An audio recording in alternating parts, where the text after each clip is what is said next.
When seen through the lens of North Korean propaganda, he looks like the happy winner of a Best Job in the World contest.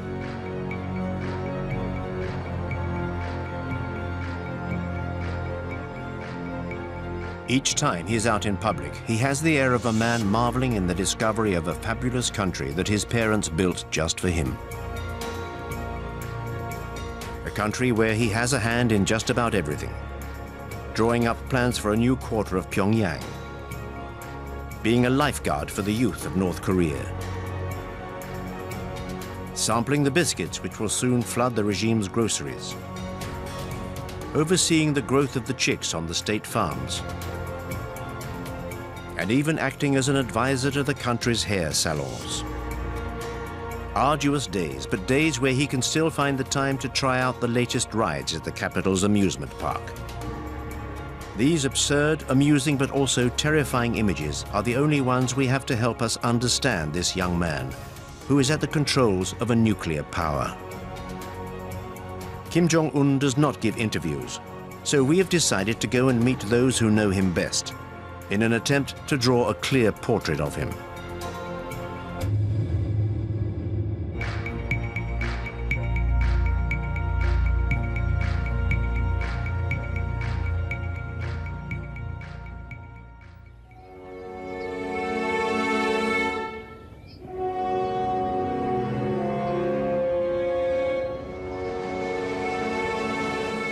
Our journey begins in the heart of the Swiss Alps, in Bern, the capital of the Swiss Confederation. This is the home of one of the biggest North Korean communities abroad. It's a discreet community, whose activities have nonetheless attracted the attention of a member of a consortium of investigative journalists.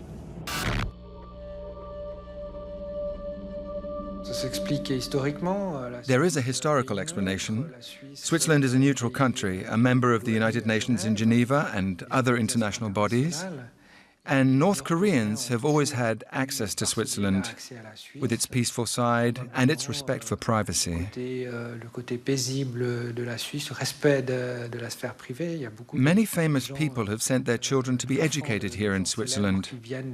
These are probably the reasons that compelled Kim Jong-il to send his children to Switzerland.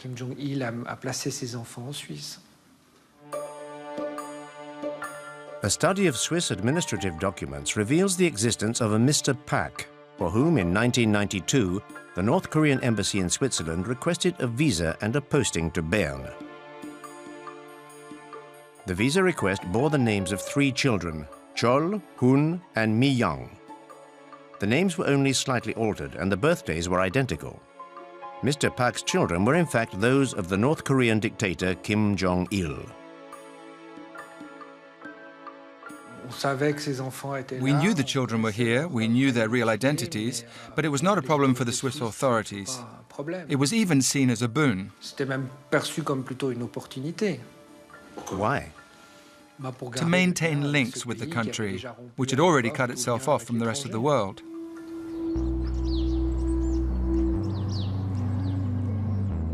The unusual family spent a year living at the embassy in a residential suburb of Bern.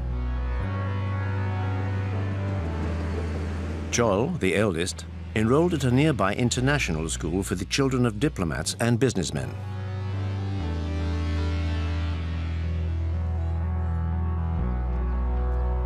His brother, Hun, joined a state school in the town. He spoke German with his classmates. After a few difficult months, he was said to be a rowdy loner, but he finally made a handful of Swiss friends and settled into school life.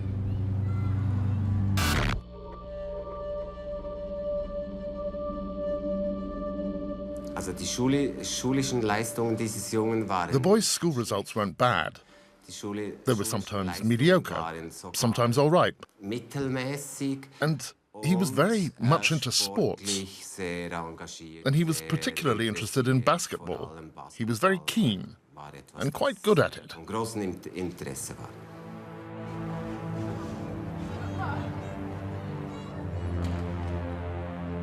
Around this time, the Pak family moved into an ordinary apartment near the school. Visitors were not welcome. But there were photos of the property on the estate agent's website. showing a standard middle-class family home. Living here meant the children could enjoy a free and easy life with their friends. They sometimes had lessons in Swiss democracy at school. They even got to visit the Swiss Parliament. And then, yes, he made friends. Some of them even told us that they were invited to his home to play Game Boy, etc. We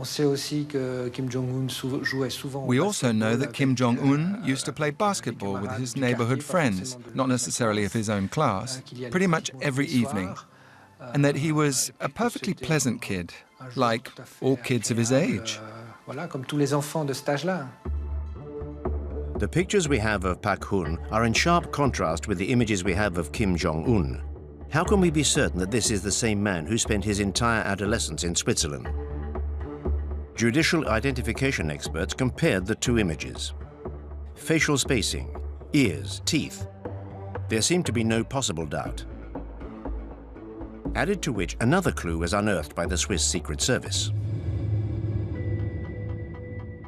A North Korean woman by the name of Koryõ regularly arrived in Switzerland by private plane. The Swiss agents who tailed her suspected she was smuggling precious metals.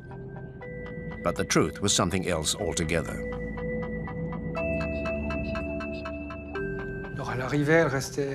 So she would arrive and usually stay 2, 3, or 4 months, and she would stay at the house too.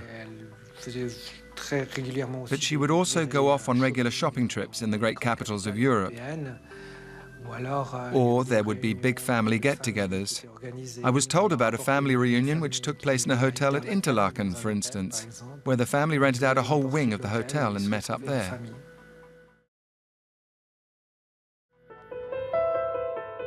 During the 90s, Kim Jong-il's private life was a state secret. Nobody knew about his 3 mistresses and 4 children. And when his health started to deteriorate, North Korea's neighbors were worried about who would succeed him and what might happen if Kim Jong-il were to disappear suddenly. But within the Kim family's secretive bosom, the decision had long since been made. The eldest son, Kim Jong-nam, would have seemed to be the natural successor in the Confucian tradition, just as Kim Jong-il had inherited power from his father.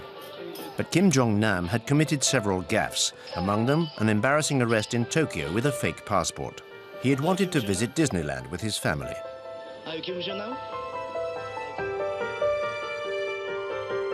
The second son, Kim Jong-chol, educated in Switzerland, was considered too soft, even too feminine by his father. Kim Jong-un may well have been the youngest son, but he was also the son of Kim Jong-il's greatest love, Koryõ. The former dancer would play a significant role in the corridors of power.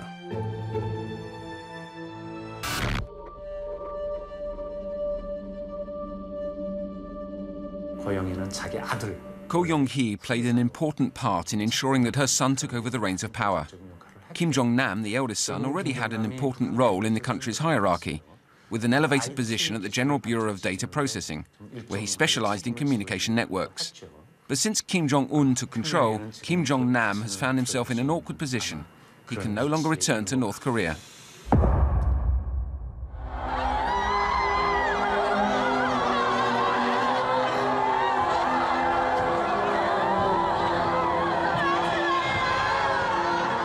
The 17th of December 2011, North Korea was in mourning.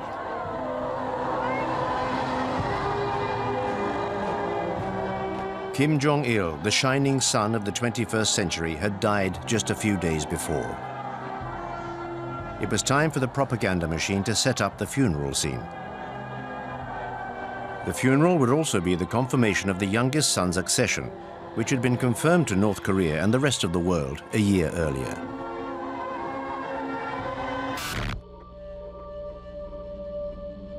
Kim Jong-il was ruling the country, or basically had senior position in the country for quite some time before he became the leader, at least 10 years that he was involved. And Kim Jong-un, I think it all came very suddenly. They did it, the propaganda, they did a bit of going back and sort of trying to create a story about how he was being trained many years in advance. But that wasn't the case at all. I mean, the fact of the matter was that his father had the first stroke, and that's when they started becoming concerned about succession, and then he died quite suddenly. And I think the young fellow was not ready. There was a plan, I think, to have him become the next leader, but I imagine they were thinking 5, 10 years, not 1 year. And so, you know, I think it was very clear from the funeral and everything, you know, the way he looked and the way he was behaving, that he was in shock and not really ready to take over.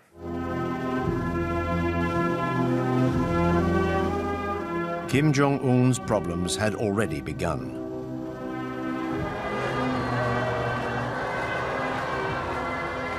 Did the aging generals gathered around his father's coffin see such a young leader in a favorable light? Kim Il-sung, the founder of the nation, staked his claim by leading the anti-Japanese guerrilla army during the Second World War. Kim Jong-il was the regime's second in command for 15 years or so, and then assumed power after 50 years. Kim Jong-un, however, was a mere 26 years old with no experience and no reputation to precede him. So in order to keep his grip on the reins of power, he embarked on a monstrous purge. The regime needed to be represented by a whole new generation. 북한의 worst period를 겪고 Today, Kim Jong-un needs to connect with people who remember the great famine from their childhood. 나라를 이끌어가야 되는 그런 지금 처지에 있죠. I believe it will be harder to maintain solidarity between the elite and the leader than it was for the two previous regimes. 응집력이라고 할까요? 유대 관계가 Things could be rather fraught, and so the power structure will be built on a foundation of differing interests and terror. 그다음에 이제 공포에 의한. You know, I think that there probably is a lot of internal churn there, because what seemed to be clear is that after Kim Jong-un did take power, he was trying to move some of the business concessions and the political power in the military that his father put there, right? His father believed in so-called military first politics, and move it over to the party, or at least balance out the party and the military. All of the generals that were with Kim Jong-un by the hearse of his father in the funeral procession are all gone. None of them are left. And so very clearly he's wiped out a group and is trying to bring in a new group. The most prominent victim of the purge was just behind him during the funeral. His uncle, Jang Song-taek, married to Kim Jong-il's sister. Since the 70s, this member by marriage of the family had been at the very heart of power. His brothers were powerful generals. He himself had held a number of key posts in the armed forces and the economy. When Kim Jong-il's health first started to become a cause for concern, his name was mentioned as a potential successor, or at least as a regent to the dictator's young son. 2 years after coming to power, Kim Jong-un decided that his apprenticeship was over and had his uncle executed, along with most of his closest relatives. 굉장히 유능하고 For us, Jang Sang-tak was a very competent man. 자기 I worked with him. 부하들 잘 챙기고 He was funny and kind to his subordinates. 업무 He took good care of us and worked hard. 였죠. Certainly the news of his arrest and then his execution were quite surprising to many of us who study this country. But I think what was the most surprising was the written statement that came out explaining why he had been killed. You know, in the past in North Korea, when these sorts of things happen, they happen very quietly. It's a car accident or it's a sickness, and there's really not much explanation given. But in this case, you know, a very clear explanation, in many ways exposing vulnerabilities inside of North Korea. The charge sheet accused Jang Sang-taek of wanting to overthrow the regime. This was a tacit admission of a struggle at the heart of the power structure. He was also accused of being an unfaithful husband and a corrupt communist. And rumors of his fondness for young girls were confirmed by the official press.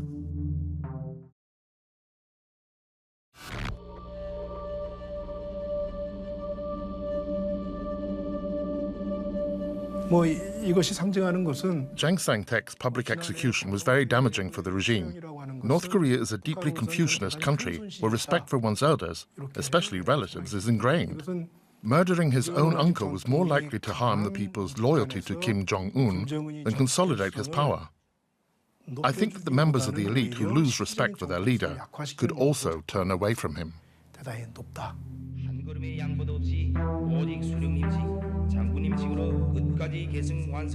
In order for his accession to power to succeed, Kim Jong-un decided to use terror to subdue the regime's old guard.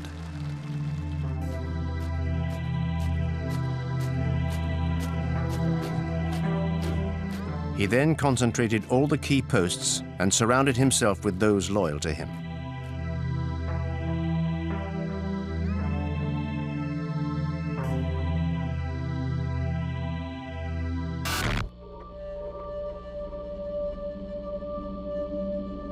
I think that Kim Jong-un is in charge. I don't think that there are puppets behind him because I think the system is designed to only have one person in charge.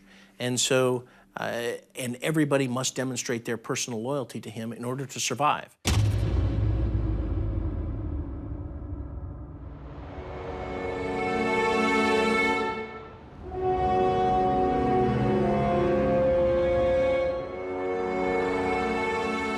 "20 million Koreans live in the city of Seoul, the capital of South Korea. 20 million people more obsessed with their own success than with Kim Jong-un.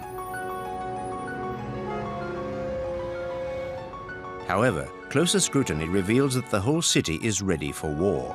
The military's control over the city makes it an impregnable citadel. A vast underground network was conceived as a shelter from any attack by the North.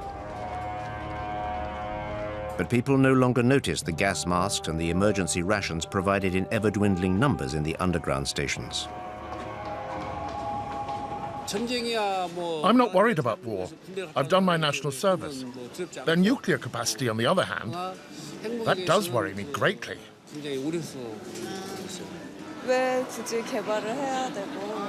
I don't understand why he wants to develop nuclear weapons. To blackmail us? To threaten us? To get something out of us? Or just for his own personal glory?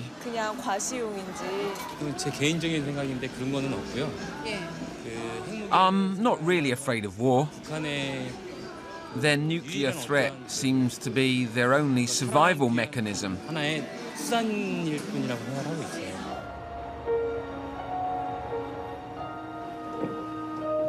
The North Korean border is only 30 kilometers away. It's an impassable demilitarized zone 2 kilometers across with hundreds of thousands of soldiers either side of it. Seoul is well within range of cannon fire. The soldiers in the south can see villages in the north. Unlike his father, Kim Jong-un personally inspects the advanced posts, which are the greatest threat to Seoul.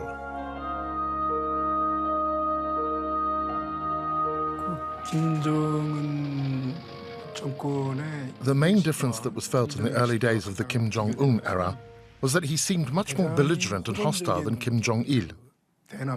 This was particularly noticeable in his military policy. It was very public. He didn't try to hide it. He stressed the importance of operations designed for a potential confrontation with South Korea. He increasingly put his armed forces on a war footing.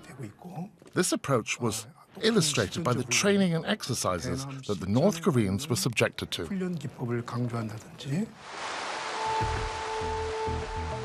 Kim Jong-un made his first North Korean propaganda appearance a year before his father's death. He was made a 4-star general, signifying his arrival at the heart of power. In North Korea, power means first and foremost the army. I believe that he attended, for a period of time, perhaps maybe 6 months, one of the military academies. They have given him some titles, and of course, he, you know, the way that they're creating the myth is that he planned the Chonun sinking and the shelling of YPO. So I don't believe he has any credible military experience, but I think that they are trying to create that myth.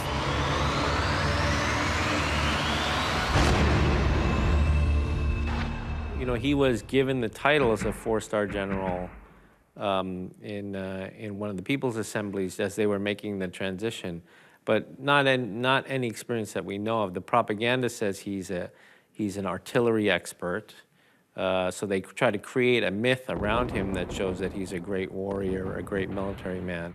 And I'm sure for the military in North Korea, you know, they probably don't like that, you know, that this young fellow with no experience all of a sudden gets 4 stars and is considered one of the top military brass in the country, even though he has no experience.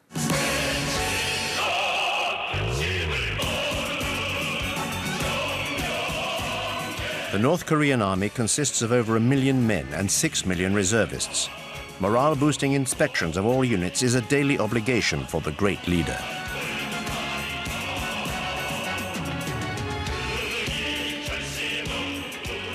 But the army's thousands of tanks and hundreds of aircraft, inherited from Soviet-era Moscow, are all but obsolete.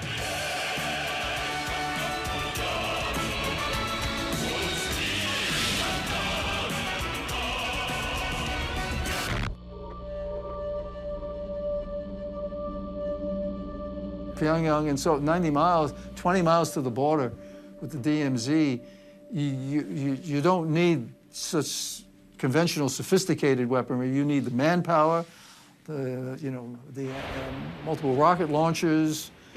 I mean, within 90 minutes, it could be a disaster. So, and then there's also the asymmetrical side. I mean, we're looking at the military in the conventional sense, with conventional weapons, and then we're saying, oh, the priority's been the missile and the nuclear program, absolutely. But there's also asymmetrical warfare, looking at other capabilities, like cyber capabilities and what have you. And elements of weapons of mass destruction. It's not only nuclear, but you've got biological programs, you've got chemical programs. So I think this is a government that has invested heavily in their military, but it doesn't always come across in their conventional military capabilities. It's a myriad of capabilities. And some of them are very potent.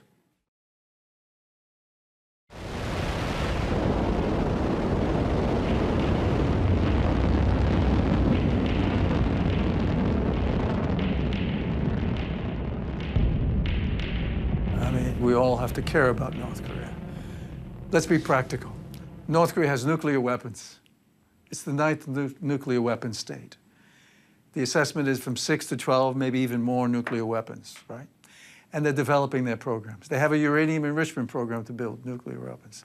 They have missile systems. They have the Scud, they have the Nodongs, they have the Taepodong.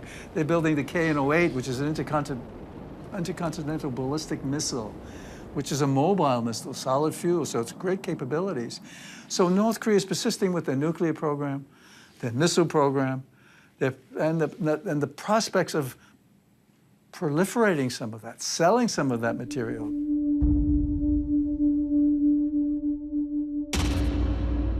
Kim Jong-il's nuclear program was his grand project. But his son decided to carry it on and even to intensify its development.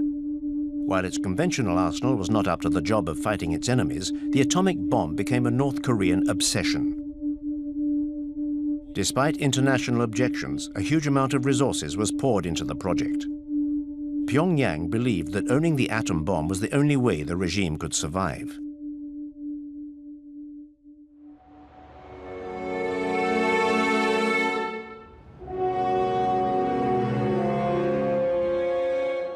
It is the only deterrent to its great enemy, the USA, with whom it was at war during the 1950s. Washington perfectly well understands the relationship between the superpower and the small Asian country. The memorial to the Korean War is just a few blocks away from the White House. Since the 1953 ceasefire, the American government has kept a close eye on the Korean crisis. 30,000 soldiers are still stationed on the south side of the demilitarized zone. Crises and crisis management scenarios are constantly being re-evaluated. This show of strength is seen by Pyongyang as a direct threat to its survival.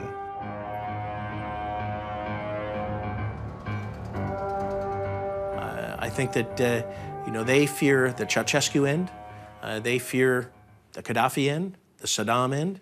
All those those leaders who have lost because they didn't have nuclear weapons, they made agreements with the United States, or their people rebelled, in Ceausescu's case, they don't want to end up in those cases. And when they look to South Korea, you know, they don't believe that they will be given you know, a future in South Korea.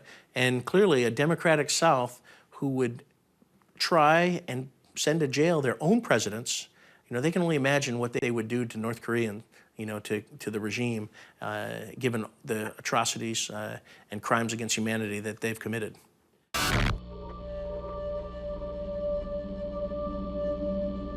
North Korea's goal is to, if you will, to place North Korea in a situation so that no one in the rest of the world would dare attack North Korea. Having said that, while the media today has tremendous focus on this question, can North Korean missiles reach Alaska or California or wherever, in reality, North Korea today has the capability of transferring weapons of mass destruction anywhere in the world through its trading companies, their affiliates, and a very sophisticated shipping network. So North Korea already has the ability worldwide to deliver WMD anywhere. North Korea is already a nuclear threat. But it has also been developing some of the world's most powerful cyber warfare units.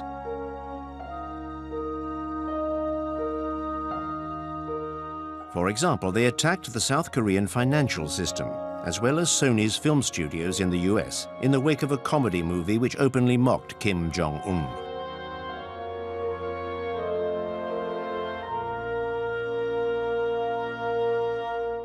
You know, many of us who have negotiated with North Korea, and I'm certainly one of them, I have great respect for their capabilities.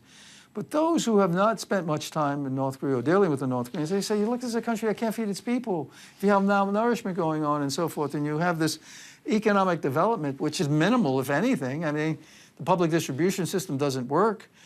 You compare North Korea to South Korea, I mean, there's no comparison. I mean, South Korea is a modern country that has a significant GDP and per capita income is high. And North Korea, since the 60s, has just gone down and down, having been at a high level at one point and going down and down. So they've not done that in that way. But they have. But we should never underestimate their capabilities. When they put their mind to it, they're very effective. When they put their mind to a nuclear program, they're very good. Many people said they could never have a uranium enrichment program with spinning centrifuges. That's sophistication. Of course they could. Missile delivery systems, of course they could.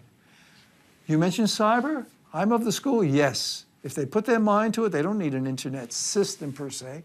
They need people who are focusing on cyber technologies, the tools necessary and how you do that and so forth. And they're very good when they put their mind to it. So I have high respect for the North Koreans when they focus their attention and put the resources behind it on capabilities, building capabilities.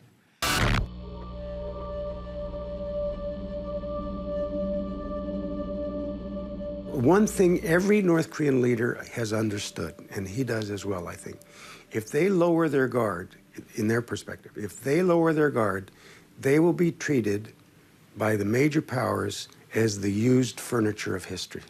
They'll simply be discarded, walked over, ignored.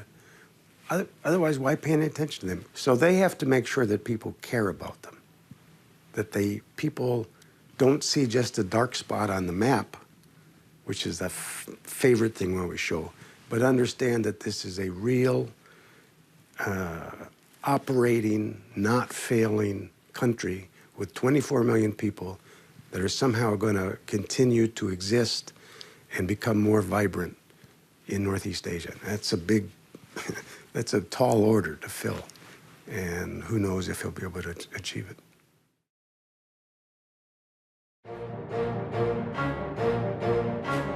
In order to maintain his grip on power, Kim Jong-un decided to fight a war on two fronts.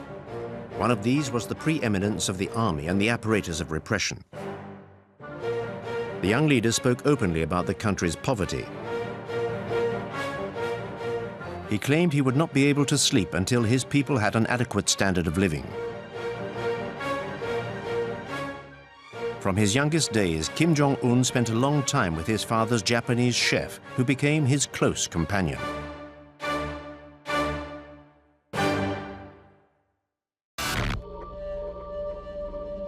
The Japanese chef recalls the future dictator's innermost nocturnal thoughts.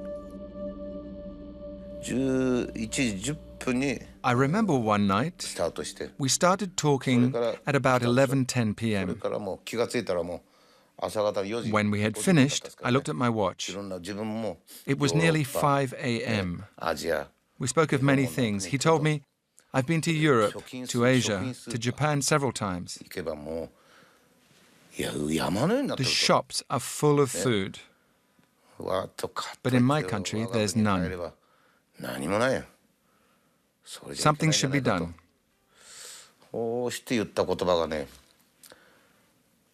Then he said, "I think we should follow the example of China's policy." When I heard that, I realized that he was determined to go down the route of economic liberalization and reform.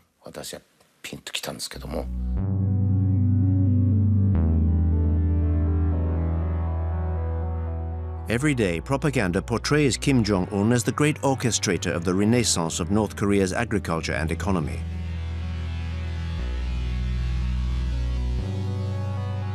Early results were modest, but the country seemed to have consigned to history the famines which decimated the population during the 90s.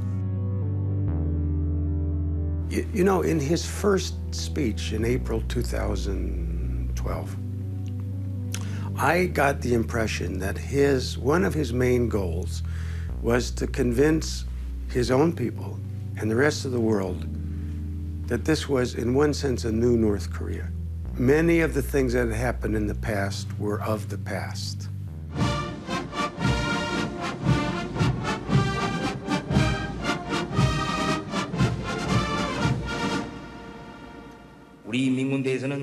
Our People's Army must be the embodiment of our great general's slogan, help the people. The People's Army's soldiers and officers do more for the people than they would do for their own families. Our people are the finest people in the world.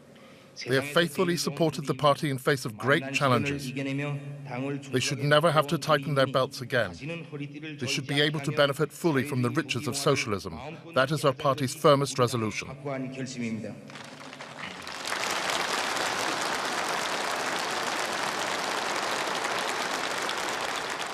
His focus is on the future. Now, he's going to be able to build the North Korea he's hoping for. And it looks to be something obviously more prosperous, able to stand up better against South Korea, even though they'll never catch up to South Korea, and to have a military strong enough so that they have to be taken seriously.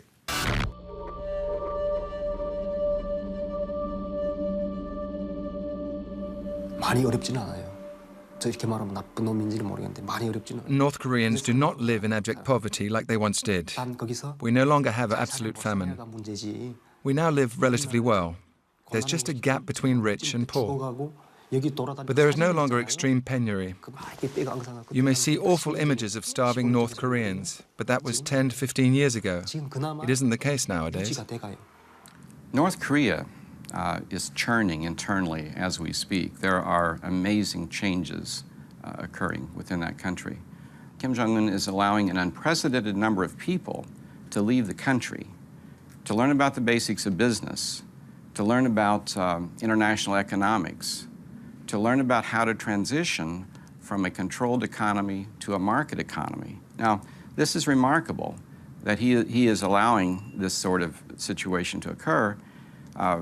North Koreans are now able to go to Singapore to learn about the basics of business. North Koreans go to Hong Kong, they go to Vietnam. As we speak, there are North Koreans in Canada learning about international economics. And at the same time, North Korea is actually allowing a certain number of people, including some from Singapore, to go into North Korea and to discuss the basics of business. So this is a different day, a different world, and it is impossible at this point in time to ascertain what this will mean and what the consequences will be. From what we know anecdotally from people who have been not just in Pyongyang, but in the countryside, there are resources being devoted to development. Housing, infrastructure, some extent food, maybe in the agriculture area, it looks as if there's some reforms or changes that are could lead to increased harvest. None of these things at this point are real big, and anybody in North Korea who's implementing them probably is a little bit worried that they might get reversed, because it's not yet clear that they've been completely and totally endorsed from the top. But there's a cumulative effect. A new economy for a political beast born of the Cold War. Just like when China's Deng Xiaoping opened the country for business while playing father of the nation. But North Korea's psychological control over its people reaches a whole new level, like that of a secretive sect. Will it be able to survive this new openness? I think in general, because they have no problem with getting cash, right, through small projects like Kumgang Mountain or the North-South Joint Industrial Complex, but something that really opens the country up to free market forces, that allows for free and open exchange. These are all things that may make them richer, but it is seen as a threat to political control. And that's what we've seen throughout Asia. You know, if the economies start to grow, you get middle-class incomes, they start demanding more political freedoms. You know, this is what we saw in Taiwan. It's what we saw in South Korea. We've seen this throughout history in Asia, and I think they're very threatened by that. So they're not willing to take the big steps in terms of economic reform, even though this young fellow spent some time in Switzerland, right, was educated in the West. You know, I think for exactly that reason, he understands the threats that come with trying to open up too much.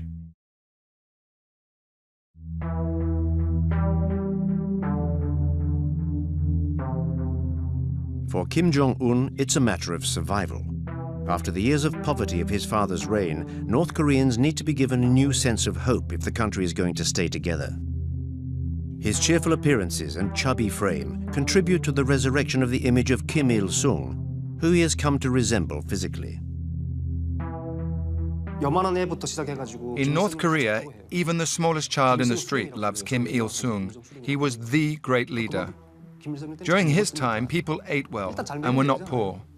It was from the reign of Kim Jong-il that the country experienced the worst poverty. So Kim Jong-un is trying to show that he is not like his father, but like his grandfather, whom everybody loves. And that's why he tries to be like his grandfather now.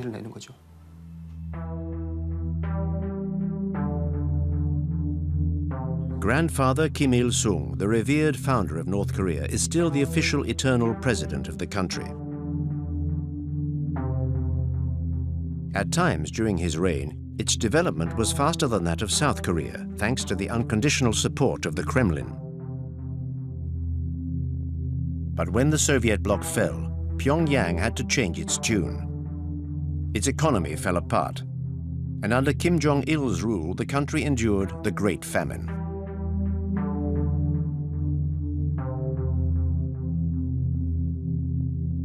By adopting his grandfather's style, Kim Jong-un seeks to recreate the mythical glory years. He wants to make a link between this supposed glorious past and the new generation, brought up during the dark days and now being sent all over the world to learn about economic reforms. A new generation which sees a leader in its own image, who enjoys basketball and theme parks and is happy to mingle with the general population in front of the lenses of the propaganda machine. Whereas Kim Jong-il clearly found it difficult to even shake North Koreans by the hand. It seems to me it's a combination of a very deliberate effort to have him be different from his father, to be more open, at least to appear more open to the people, to mix with them, more freely. There's one wonderful episode, at least to me, a couple of them actually. One of them is when he went to one of the newly built apartment houses. And in the process of welcoming this couple, he sits on the floor with them and has his wife sitting beside him like everybody's Korean mother. You just can't imagine Kim Jong-il ever doing anything like that. You might imagine Kim Il-sung doing it. It's possible. The other thing was when Kim Jong-un was on site guidance for a army unit, a female army unit. And when he was leaving, he didn't just take a picture with the entire unit. He stood there and the young women came up one at a time, like he was a rock star. They grabbed his arm and had their pictures taken. I was so astounded. I could not imagine that ever happening before.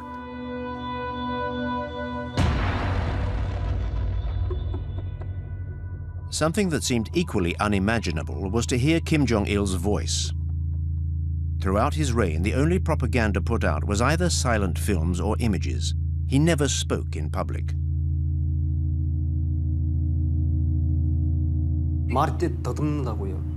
Kim Jong-il couldn't speak. He had a stutter. So he couldn't speak in public. I only ever heard his voice through a door when he was having a meeting with his chiefs of staff. He stammered. He struggled with language. Kim Jong-un, on the other hand, he can talk.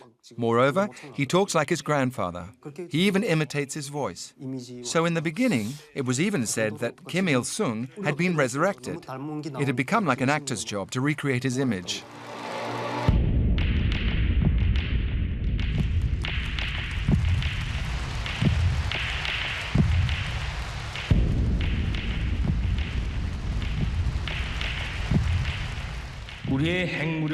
Our nuclear capacity is our guarantee of protecting our national sovereignty. It allows us to build peace, prosperity, and power, as well as the happiness of the people.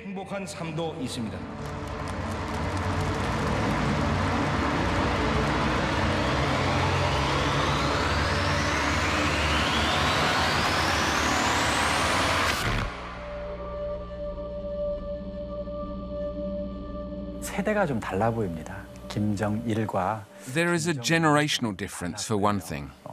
아무래도 외국 유학을 했고 In my eyes, Kim Jong-un and Kim Jong-il have different styles.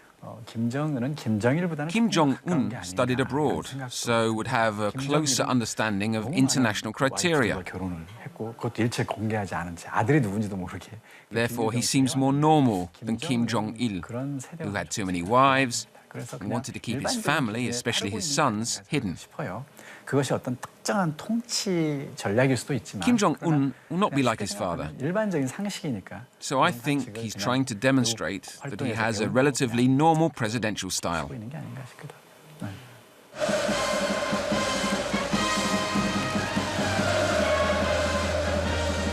But how can one follow a normal path when one comes from a family with such history? Kim Jong-un seems to have chosen to allow a degree of transparency where his family is concerned. Since the beginning of his reign, he has shown off his wife. She accompanies him on his many excursions. Immaculately turned out, she occasionally treats herself to luxury toiletry items. North Korea has for the first time its own First Lady. Always smiling, she is a symbol of modernity and diversity. Kim Jong-il, for his part, had a great many secret mistresses, most of them selected from among the ranks of the regime's official artistic community. This troupe was conceived essentially as a harem for the dear leaders. Kim Jong-un's mother, like his wife, issued from these ranks. It was at the end of his adolescence that Kim Jong-un could begin to make his choice.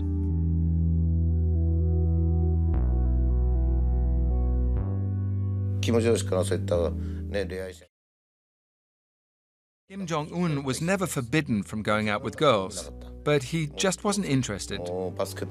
He was just interested in sports. He was always playing basketball. But one day, I felt relieved.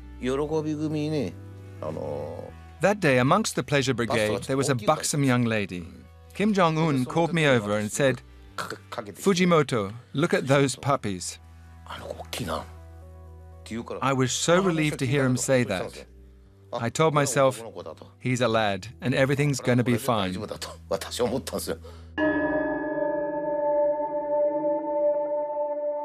There is one other woman to whom the regime is giving an increasingly significant profile. She was seen behind Kim Jong-un during his father's funeral, although the propagandists never named this young woman in mourning. She's the dictator's younger sister, Kim Yo-jong.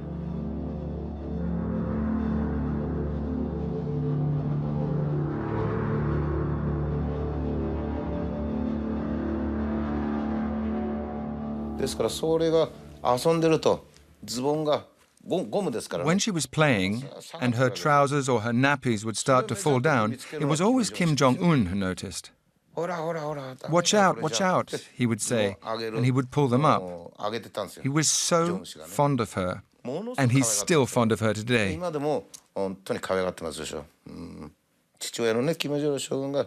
Kim Jong-il was equally fond of his little sister. So he's doing exactly what his father did, just the same. What's interesting is the strong women he surrounds himself with. There was a picture of him when he opened one of the fun parks. He's walking, not only got his wife, he had his aunt, Kim Jong-il's sister. He had his father's last consort, who was apparently a very strong woman. I can't remember if there was one or two more. So it's not completely a patriarchal system there, it seems to me. I guess he's listening to women as well. Kim Jong-un is grooming his sister for succession in case any crisis like a health issue should befall the regime.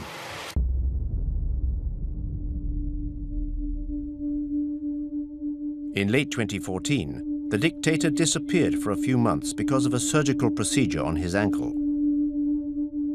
Even then, his transparency in the official media was astonishing, portraying a limping convalescent.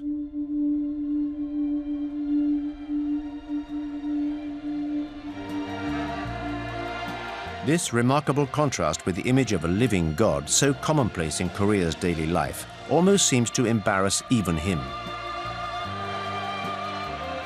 Just like when the soldiers he is visiting seem to be completely irrationally magnetized by his presence.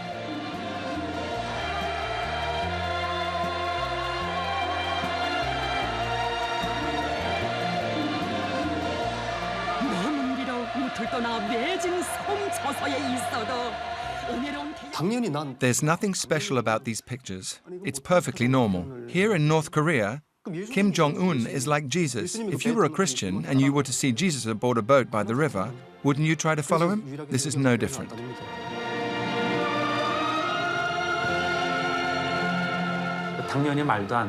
Clearly, it's all very far-fetched. The great leader who can make grenades from pine cones, the great leader who can move at supernatural speed, even the weather is linked to his greatness. Every song sings his praises. You can't take it all too seriously. But brainwashing is very dangerous. When people are constantly exposed to songs, videos, and moving or even grandiose stories, they start to believe them. It's what's called mass psychology.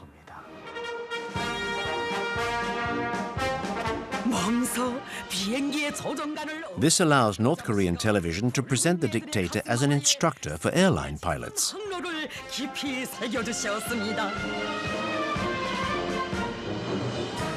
This scenario may appear ridiculous to an expert, but it's part and parcel of the regime's tenor. One question springs to mind when watching these images. To what extent does the main actor believe in the play? And to what extent has this fever-pitch propaganda influenced Kim Jong-un's persona?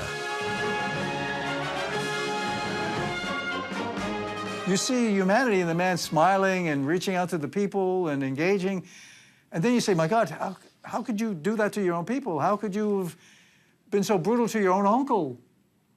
How does that come together? But this is what we're looking at. We're seeing a leader who is, and that's why people say he has not been that rational an actor. On one hand, you see the humanity in the man, the charisma. And the other hand, you see the brutality. And you say, what do we have here?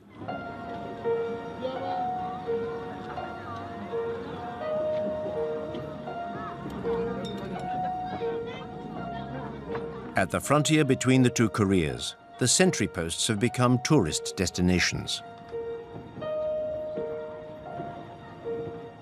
South Koreans come here for a family outing on Sundays to take a look at these vestiges of the separation between the two countries.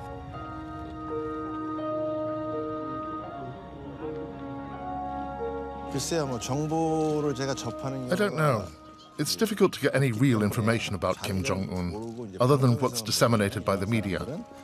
But when I see that, I get the feeling that he won't remain in power for long. Even Germany reunified, and Korea is only a tiny little country, yet we remain separated. For Korea to be powerful and prosperous, I believe it needs to be reunified. Kim Jong-un, his demeanor worries me. I think he's too young. He comes across as more aggressive and unstable because he's young. I think he's a very dangerous man.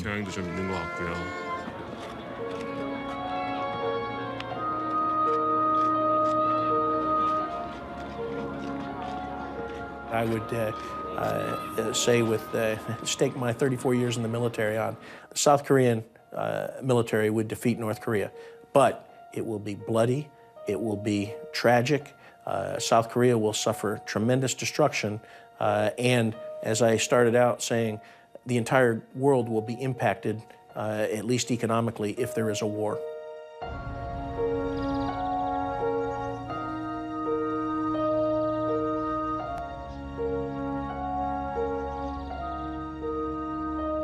Could this final frontier of the Cold War possibly fall? For many Koreans, the question is now irrelevant. Personal and family connections have all but vanished after 60 years of separation. 60 years of watching the Kim family show in Pyongyang, a soap opera which holds the keys to the future of the Korean Peninsula.